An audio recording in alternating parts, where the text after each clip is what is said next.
was beating everything. Best Chevelles, 396, 370. Those were nothing for this car. This car was called the Black Ghost on the west side of Detroit. He would come out, win a lot of races, and then disappear. It was a legend.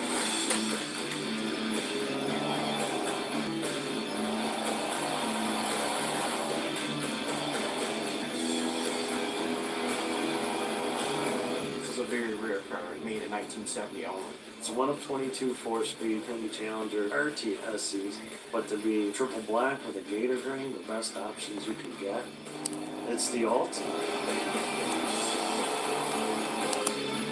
Cars are the racing. Chrysler was ahead of their time. The quality in their drivetrains, like that Hemi, you just can't beat it to this day.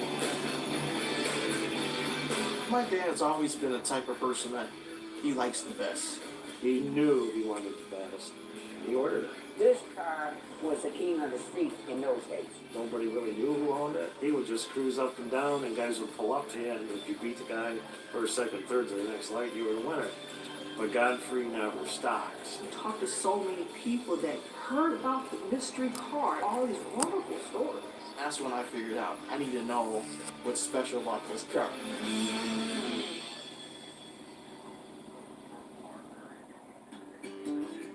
My dad, Godfrey Qualls, was born in 1942, and he was raised in Nashville, Tennessee. Their family moved up to Detroit for the automotive jobs during that time. We met when we were about 12 or 13 young kids together. We would ride our bikes over to Belle Isle and fish. We shared a lot of the common interests. I was in the model train, Godfrey was in the model train, freeway. Everything we did was racing, okay? I had Lionel, he had American Flyer, okay? And just everything, it was always competitive, but it wasn't the situation where guys get competitive and want to fight with one another. Our competitive was, okay, well, I'll get you the next time. I would say he and I were as close as brothers could get. And we were still in high school at this time.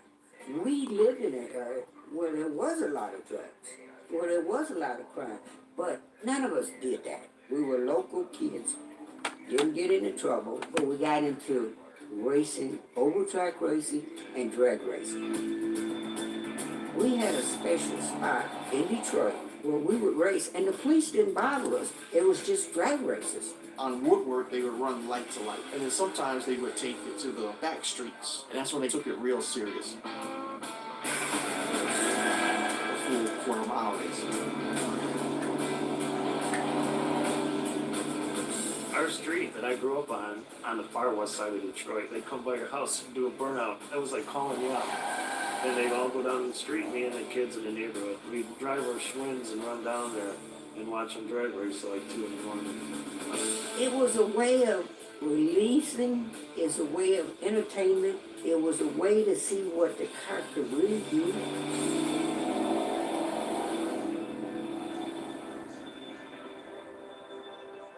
Godfrey is a good guy in that he wore a lot of hats. Well, as a soldier, you know, he was in the 82nd Airborne. I was drafted, but I was ready because I did 3 years of high school ROTC. It was a challenge. Between 1964 and 1966, he served in the Dominican Republic. The U.S. government went down into curb some kind of uprising and so forth. Earlier today, I ordered 2,000 extra men to proceed immediately to the Dominican Republic. I was all over the Dominican Republic. I mean, it was a beautiful island. I just took on the responsibility as a soldier, and I just made things work out, you know, as best as I could.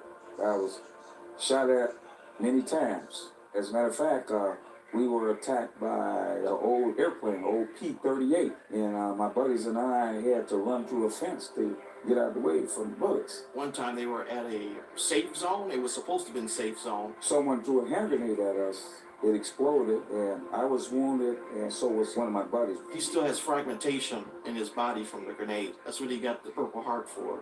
He was a paratrooper, by the way. He loved jumping out of planes. As a matter of fact, it was an addiction. I love my job. He's probably had over 300 jumps. He's one of the very few people that can actually do a jump and do a standing landing. I had a good time. They took care of me. I was dedicated to them. I really wanted to stay in. I changed my mind. I said, hey, I haven't been home in a while. Good old Detroit. I'm going to go home and see my family. I learned a lot in the military. It helped me become a fan-rounded young man. As a matter of fact, it even helped me become a better police officer. In the police department, he was in traffic enforcement. So his day-to-day was writing tickets. He wouldn't write tickets for 5 over. He'd write tickets for 20 over. He wasn't like a lot of cops. At that time, we had the big four, and they would pull you in the car and want to beat you up and all that. He wasn't like that. Not only that, he wasn't an officer in the car. He rode the motorcycle, and kids were infatuated. Here's a motorcycle cop coming around. And he was the kind of guy that took interest in the kids in the neighborhood, raising them right. And being a policeman, he got a lot of respect. My dad's a very good judge of character. He has to be. When you pull people over, it's the way you talk to people. He would get to know you. You didn't want enemies in the street. He's what I would say the definition of community policing. Out of the 37 years as being a police officer, he only drew his weapon once. You just have to use a lot of discretion about things. You have to be fair, and you have to be honest, and you have to make good judgments. That was the good part about it. The new Ford Mustang for the new breed of Americans who want the elegance of a European touring car, and till now have to settle for basic transportation. These young people nowadays, they've got their own music, their own way of looking at things. They've got their own car, too. Camaro by Chevrolet. Chrysler wanted to be the #1 automaker. They wanted that pony car to compete with the Camaro and the Mustang. They had the Chargers, the Roadrunners, the GTX. Those were full, almost 18-foot long B-bodies. And they had the 69 Dart Barracudas, but it was a little heavy in the front end. They didn't really have the pony car they wanted. So that's when they came in with the Challenger and the Cuda for 1970. The new performance champ, Cuda. The all-new sports compact, the Dodge Challenger. The June '69 Chrysler Magazine cover was a model sitting on the Challenger, and that says "Coming," the new Dodge Challenger. But they had it blacked out because they didn't want you to see it before the actual release date. And there was rumors when they were being built in Hamtramck, but they didn't release it until late of '69. Take the Challenger. I've seen how the young people take to style like this. And this one has it for them. They had the best advertising. They were just very creative. What's wrong, officer? Well, Extra City Orders 11-14, operating a racing Dodge vehicle inside the city limits. Oh, officer, this is the new Dodge Challenger RT. It's not a racer. What kind of tires, that boy? Optional polyglass GTs. Racing tires. What's that doohickey in that, boy? Oh, that's a new optional slapstick racing shift. If you can handle the way people react to your 1970 Dodge Challenger, you could be Dodge material. Chrysler for the '70s, they came out with all these crazy colors. Plum Crazy, Go Mango, Hemi Orange. Sublime, they had Panther Pink for about 3 months. And then one of the executives upstairs found out they were building pink cars. Oh no, we are not building pink cars at Chrysler Corporation. So they killed the paint. It was a great success. The Challenger and the Cuda was the pony car that they really needed. In the pony car class, Chemical Mall Mustang and Queen Camaro. Street racing, they were the king. The E-body was the king. Ford still has their same old problem. They keep building turkeys with big displacements, and the word is around. They sold quite a few Challengers. You could go in there and order whatever you wanted. Not too many guys just checked off the boxes Godfrey did. That is one very unique individual and car. When he bought the car, he was 27. He's just that type of person where, you know, I want these certain things, and I'm going to get what I want. Chrysler, one of their problems was they had too many options, but to this day, this is what makes them worth more than most of the other muscle cars. $3.5 billion world record muscle car. Everything they did was just ahead of their time. The Hemi is the only real racing engine in all of Detroit that you can dial up from your corner dealer with relative ease. You can't just tick off a Boss 429 on a Ford order form and expect to get it. Having that Hemi, that was a big thing to him because that was the top engine you could have. That was the best of the best during that time. You know, 425 horsepower engine. Like, who had that? Very few people. You know, in the Mopar, you were kind of unique because they didn't build a whole lot of them. That was the only Hemi that we really knew of in Detroit at that time. There was race Hemis, but not on the street. The Golden Commando in lane 2 moved first. Hemi cars were the ones to beat. Thornton wins with a top end speed of 128.20. Chrysler came out with the Hemi back in the early 50s. The combustion chamber is hemispherical in shape. The result is the ability of the engine to inhale the maximum amount of fuel and air mixture and exhale the exhaust gases in the shortest possible time. They always had the Hemi motor, the 331, the 354, the 392. They only made 2 years. That was the baddest of them all. To this day, all your top fuel, funny cars and drag, it's the same motor that makes this much power. They're making 12 to 15,000 horsepower today. GM's president back in the mid-60s put a 400 cubic inch limit on their cars except for the Corvette. He was old school. We're not going to corrupt youth. We're not going to put them in vehicles with big motors, which really hurt them. Chrysler there was no holds barred. We want the biggest, baddest motor we can build. They had the Hemi design already, as far as they had, but to make one durable for what they wanted, they really started from scratch. All their young engine development guys were racers, drag racers. The Ram Chargers, they started in the late 50s. Strickler doesn't have a chance this time against the engineer from Detroit. Highland Park, in their headquarters, they would drag race on the back lots. A great group of guys. Tom Hoover, Al Nichols, who was head of carburation. They were all young guys at heart. Their philosophy was, win on Sunday, Dodge is the top stock car of the National. sell on Monday. They spent over $1 million developing that motor in '63 and '4, which today would be crazy money. The Hemi was race only, drag or NASCAR. There was so much public reaction that they were going to release a Hemi to the public in '66. Hold your hat. A street version of the hottest engine on the stock car circuit, the 426 cubic inch Hemi. They made it available in any of the B bodies in '66, and you could get it in a convertible, which are very, very rare. They were an expensive car. It was like almost $800 over cost with all the suspension and everything. So you had to have a decent job to afford one. It escalated every year. The Hemi pushed the other automakers to catch up. Plymouth wins. That's how far Chrysler was ahead. They had the best drivetrains, and they had the lightest cars. There was like a match you could not duplicate in any era. Anybody bought a Hemi car knew what it was, and they were out to race on the weekends, Friday and Saturday night. See, we used to go to drag racing all the time. He knew about racing like I did. So when he ordered it, it was no guessing. The 410 ran, the heavy-duty springs, the bump stop, all that was ordered with that car. All these big Mopar collectors, they would kill to be able to go to the dealer and order this car. And he had the foresight. I think he's one of the smartest guys that ever ordered a Hemi car. He had to have a 4-speed because that's the way he was. He likes the color black. He wants that all black. Chrysler didn't actually build very many black cars. If you see a real black muscle car, it was ordered. Triple black is very rare. When he ordered it, originally he was supposed to have a black vinyl top with a shaker hood. So I think something happened with his order. They screwed up royally on it. He saw the Gator Grain, was like, he loved it and he didn't love it all at the same time. He didn't like the top, to be honest. I said, so what? And the car's got everything else. Don't worry about the top. And sure enough, that's what makes the car unique.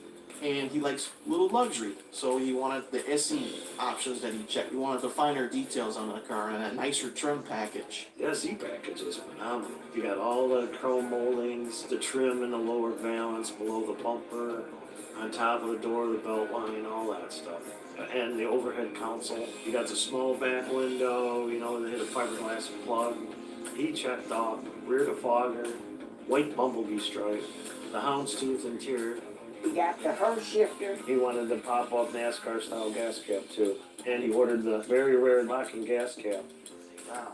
Even that right side mirror, that's a rare option. Yeah, because they only come with the The one left side. And he wanted the hood pins. He didn't want the hood to fly up at over 100 miles an hour. And AM FM. Because we had one good radio station in Detroit, WABX. 99 FM. Real rock radio. Constantly. WABX. And they played a whole side of albums, so he wanted AM FM for that.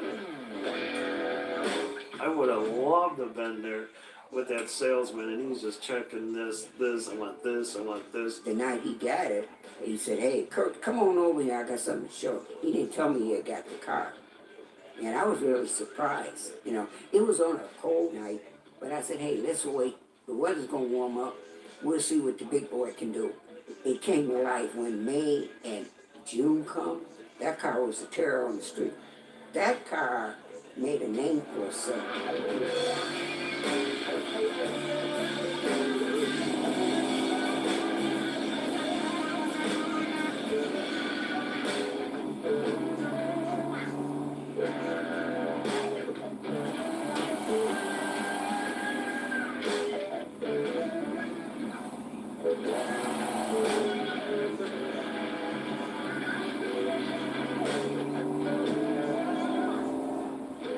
We knew we had a dominant car. This car had power. Chrysler rated at 425 horsepower. Actual dyno power on this car was 470 horsepower. That would appear on Woodward, he'd make some passes, and then you wouldn't see the car again for a month or two. They called it the Black Ghost.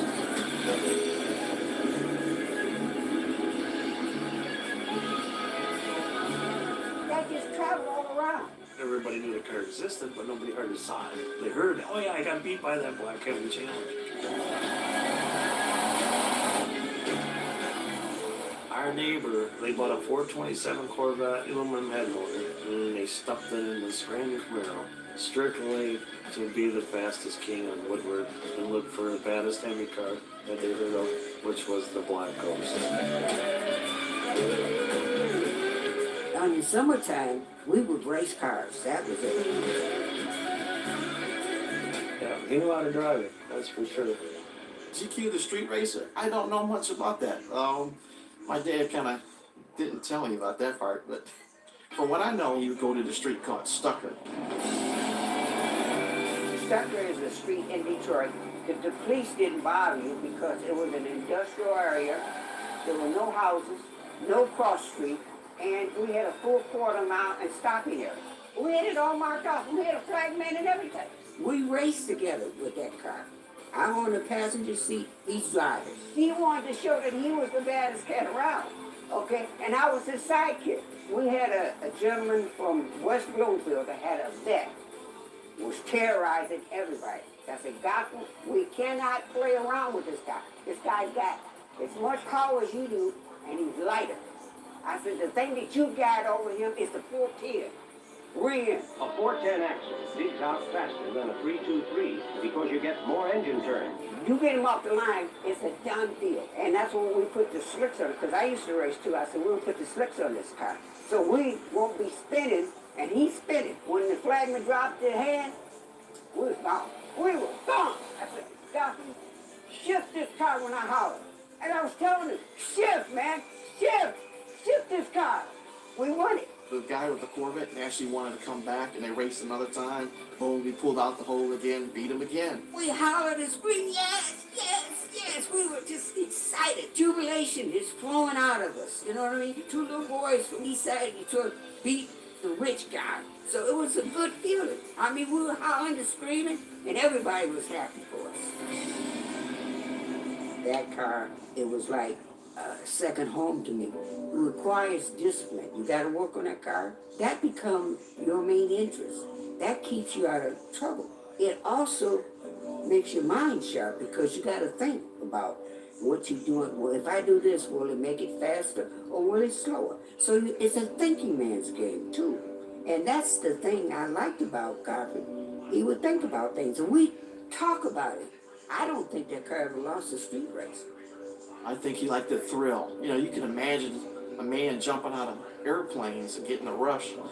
And now he buys this Hemi Challenger, and then he's having another rush. So he's simulating basically, you know, what he was doing in the military. He always had a wild side to him. You know, you do things as a young man. I'm pretty sure it wasn't legal at all. I'm pretty sure it's very illegal. As a kid, my first memory was when I was sitting in the kitchen eating dinner, and my dad would start the car up and he'd shake the whole house and be rumbling. It was pretty amazing. It was like, wow, what is that? I remember when he put me in the passenger seat, then he was taking a little piece of tape and then take a $100 bill on the dash. He says, you have to wait. When I go, if you can reach that $100 bill, then it's all yours. So he said, go, and I went to go grab it. I was emotional. I was just like, just put me in the back of the seat. I couldn't get it, and I was scared. That's what I do remember. I would ride my bike, and as a kid, you know, you don't care. You just throw your bike in the garage and then put it right next to the car, and when the bike falls over and hits the car, you're like, oops.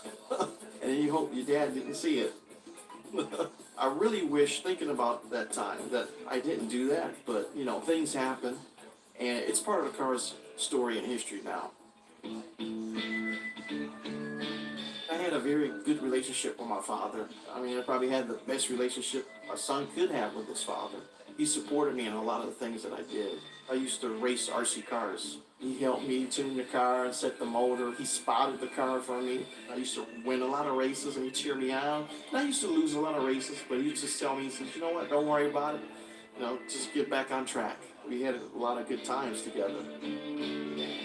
My mom drove the car. That was kind of a cool thing. It's your mom driving a Hemi car, you know? Yeah, not too many guys could say that. He used it right up. I mean, he put 45,000 miles on it. He put a trailer hitch on a Hemi car. Like, who would go figure, right? He did that because he loved to ride bikes. Oh, he loved bikes just as much as he loves the car. I asked him if he would go camping. He goes, no. All my motorcycles. In 77, I went back into the Army, and I went into the Special Forces group, and I got my Green Beret. I became a Green Beret. For an older guy to go back into the military, that's why he always say you have to show these young boys how to do it. My dad, you know, he was on the 82nd Airborne. After he did that, he went back in, so he calls himself the Zulu Warrior. So that's what those stickers are for on both sides. During the 80s and 90s, the car just basically sat in the garage. It just sat and sat and sat. There was other things that were more important, and that was his family. Just life took over. The car disappeared. Just completely disappeared. He put the car in the garage in blocks, and nobody knew where the car went. They all thought it was wrecked or something. It meant a whole world to him because it was something that he had that no one else had. And when it come time to sell, it was the sentimental value. He couldn't let it go. One gentleman came from Canada with cash, and he offered him, I think at that time, $85,000. I said, why do you take it? He said, nah, it's a part of it. It was a part of it. I never saw this car until 1980. That was by a fluke. There was a guy on the east side. We'd swap parts. His name was Steve Petrovic. I was over there. It was like Saturday around 1:30 in the afternoon. And Godfrey had just come over. He was trying to get his Challenger running. And Steve, in his Yugoslavian accent, this dude, he raced on the street Hemi, you know Hemi good. I'm well known for a lot of rare Hemi cars. So I said, yeah, I'll take a look at what you got. He never really said nothing. He just said, I got a 70 Hemi Challenger, but it's been parked. I'd like to get it running and start driving again. So when we went over there, you know, this is a 1.5 car garage, non-insulated. He had locks on it. He opened up the door and he had the car kind of covered up except for the hood. The first thing I seen was a brand new NOS shaker hood up against the wall in the right corner. The ultimate option, the shaker hood. And I said, oh, you bought that to put on the car after you ordered it? He goes, no. When my dad originally ordered the car, it was supposed to have the shaker hood. The 426 Hemi, available on Challenger RT. So's this shaker hood. The shaker hood's a special hood so that the top of the engine can stick up above the hood. And as the engine's running, you can see it shake. It allows fresh air to come into the engine to give you a little bit more power. Strangers will tell me, hey, your dad, that was supposed to be a shaker car, and you never got to shake. I'm like, what, really? The dealership salesman told me if you want a shaker hood, go order a Cuda. The salesman really made him mad. That's why he went after me when he sued him. Right. Yeah, that sounds like my dad. That's how he was. That's how he was. He was quiet until he was mad, I think. When he won that shaker hood, the judge said the dealership he bought it from has to put it on the car for, you know, that's part of his deal. But he said, I'll never leave it at the dealership. Because he knew the porters would be out on the back streets tearing the heck out of his car while they were doing it. So that's why he never put the hood on. They didn't make it available until after he successfully sued them.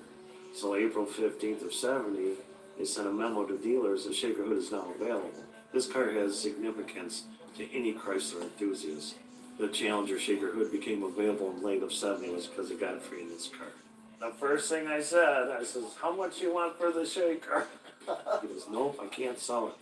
He goes, it goes to my car. And I said, okay, let's see what you got. And then when he took the blankets off the top and I seen the Gator Crane, SC package, I about had a heart attack, you know. I was like, wow.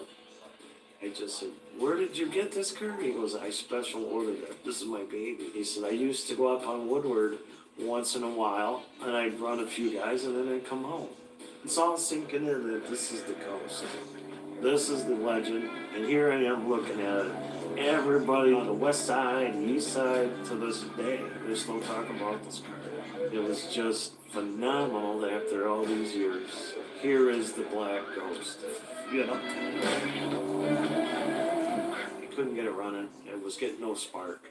So as soon as I opened up the gas cap, I could smell the gas was bad.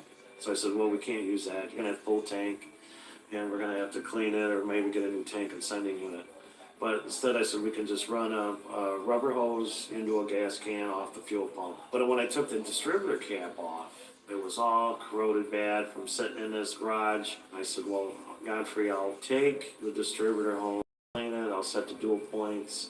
I made a special tool to prime the oil pump with the distributor out. And then the Sunday, I went back over and it fired right up. Once we put gas can, primed it, that car fired up like it was just sitting a week ago. I mean, it ran phenomenally. The look on his face, I've never seen such a smile.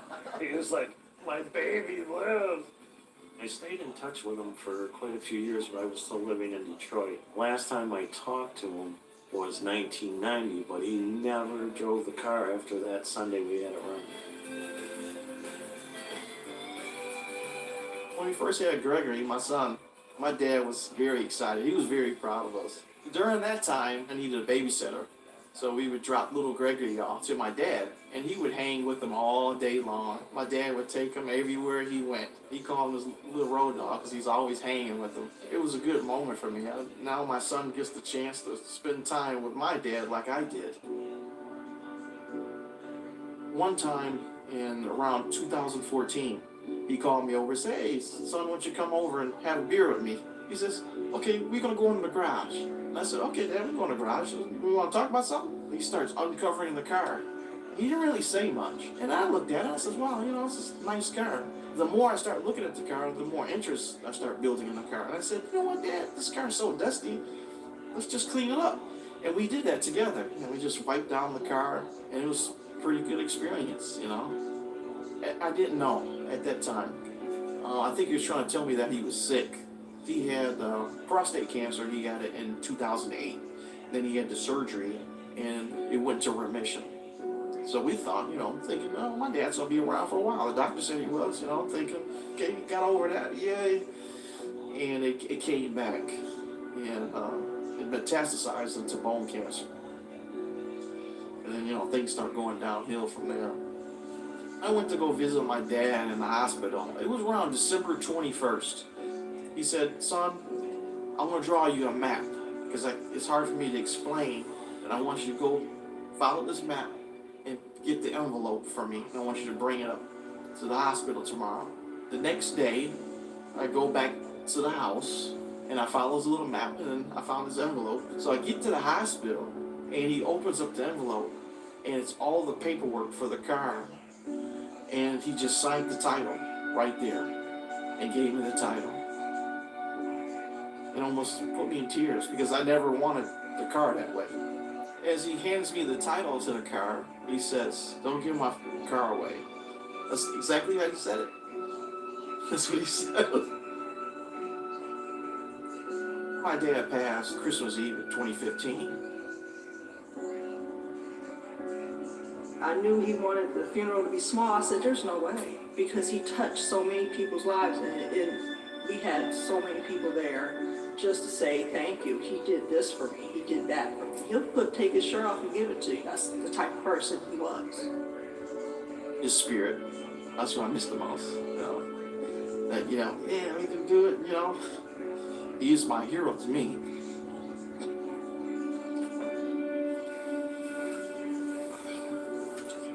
No, the only problem with it, think about it. Sometimes I miss him. When I met him, he used to tell me he had this car, and it was just in a garage, covered with blankets and other stuff on it, and it was just a car. But then after he passed, maybe 2 or 3 months, then we started getting calls. Well, I'm sorry about your dad, but does he still have that car? He knew it was a special car, and he kept it all these years. But why people kept calling about this car? Later, I realized that he had all these parts in the back trunk of the car, and they were to restore the car. That's when I kind of knew that he wanted to show this car. I felt, you know what? I had to take this thing to the car show. I mean, I have to. You know, I brought it home, and I was on a mission to get it running. A few people, like my appraisers and stuff, were looking at it and says, well, you know, I don't know if this thing's going to run. You're going to have to get the car restored. And when you're hearing all these things, and you're just thinking like, wow, like it's a lot of money and, you know, a lot of negativity. I couldn't stop. It was like an addiction, you know. We didn't want to go into the engine too much because we were afraid of what would happen if we start turning bolts and they break on us. And then I thought about it. I says, well, let's keep the car as original as possible for right now until we get a chance to talk to a few people and see what's the best course of action. You know, what should I do?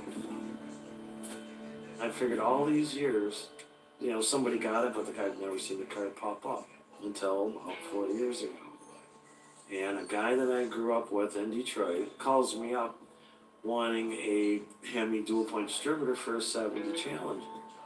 I said, Mike, what do you need a heavy dual point for? He goes, I work for this guy, and he's got a little hot rod shop in Detroit, and they're trying to get this 70 Challenger Hemi car going.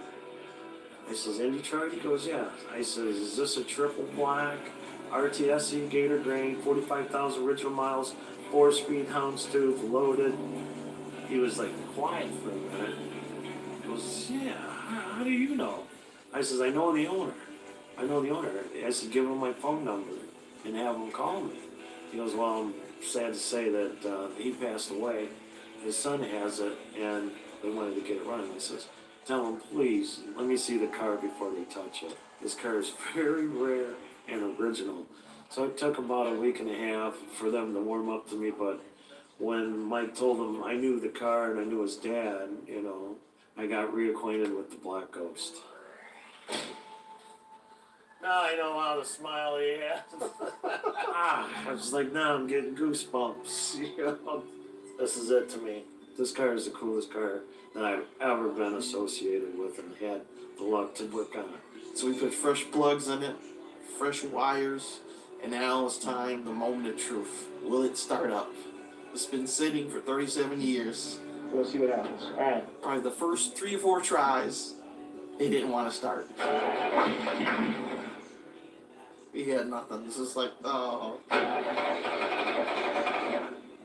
But as my dad always say, never give up. Okay, we're gonna try another time.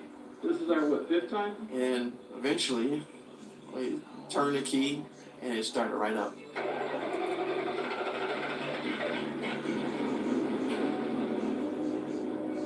And it was just like, wow. It was kind of a big rush, you know, like, yeah. Well, now we gotta keep it running. Next step. From there, then we started doing other things like the brakes. That took another couple months. We had to replace all the rubber. I mean, it was just deteriorating. That car was my life for a year, a whole year. When the car was able to come out of the garage for the first time on its own power, that was a sight. Oh yeah, that was the moment.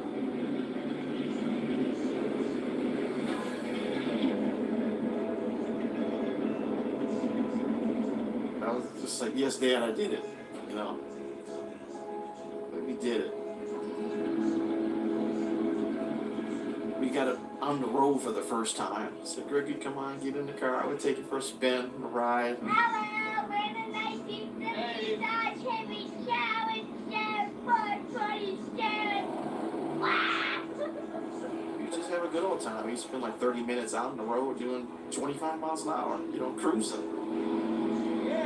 I just love the way the car drives. You know, it's kind of unique, it's different. I feel connected to it when I'm actually driving and shifting. Every time I actually get in the car and drive it, I can feel my dad's presence and the spirit there. My actual first big event was at McCacken, at the Muscle Car and Corvette Nationals in Chicago. It made me feel good. It made me feel proud. My wife, my daughter, Gregory, and I, we all go out. We just have a good old time. We took this to the Autorama, and a lot of people came and said, "Dad, is that such and such car? And is that your car? Where's Godfrey at?" I said, "I'm sorry, but he passed." Like, what? And he was off somewhere. I had to call him back. I said, "This guy knows us." You get more just to get the stories. It was just amazing. I found out about the street racing. People will come up to me and says, "Yeah, you know, I've seen that car. I know that car. That car is a legend. That's a myth." And I'm like, "What?" "Yeah, your dad used to race down the alleys of Detroit." That's when we figured it out and started investigating ourselves. And then he got in touch with other family members and like, "He did what?" And then he's like, "No, he couldn't." I said, "Who would make up stories like that? That he used to drag race, put slicks on it, and take off as a cop." I started doing research on the car. I started studying the facts. I became a car guy. Every time we take the car out, it's always an interest. All black Hemi car with a gator green top. A lot of people haven't seen a car with a top like that. I want it to be a survivor car, like, you know, because that's what it is. It's only original once, right? It's still unrestored, and it still runs great. It's never been touched. It still has the original valve cover gaskets, the intake. Motor's never been apart, never been out of the car. See that car for me, it brought back a lot of memories that I didn't even think about. Happy ones. Yeah, man, like I said, man, that's 50 years ago. I mean, you know, way back, man. I ain't say nothing alive with this all.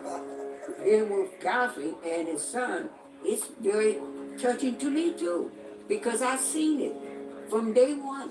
It's a good feeling. So there was one Army man in the car, and my dad basically had that because of the military. And so my son saw that and said, "Hey, you know, that's GQ." So then he goes back in the house and he finds two little Army men, and then he says, "You know what, these belong with the car." And then he sticks them in the car. And then my son says, "That's GQ, you, Dad, and me." He's carrying on his father's legacy, and he could have sold it too. My plan is to keep the car so it can go down to a third generation. It's awesome. I like taking rides in it. How does this car make you feel? Like GQ. You know, it's something about that car that they hold on to.